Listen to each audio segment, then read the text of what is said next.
So what we're gonna do is we're gonna take out everything that's on the inside of his cavity, because right now, even if we throw the ice on the fish, it's only gonna cool down the outside. It's not gonna cool down the outside, inside, and we want to get this thing as cool as we possibly can, as quick as we can.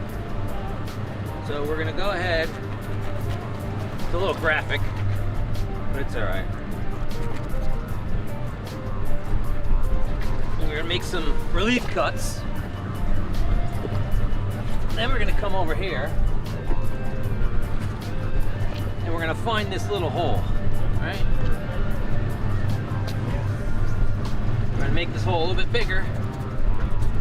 Reach our finger in.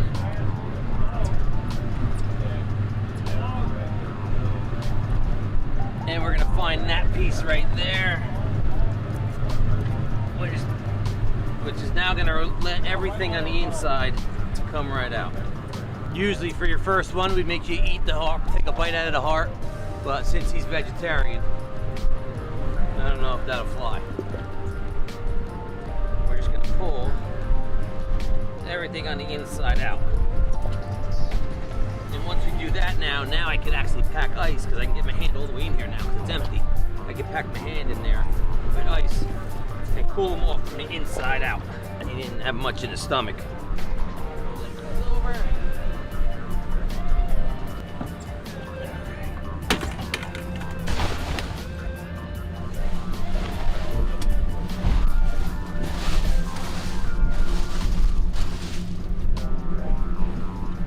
That's it. We got a nice iced down fish. Get the bait back in here so it doesn't start thawing out. And we can make room for another one.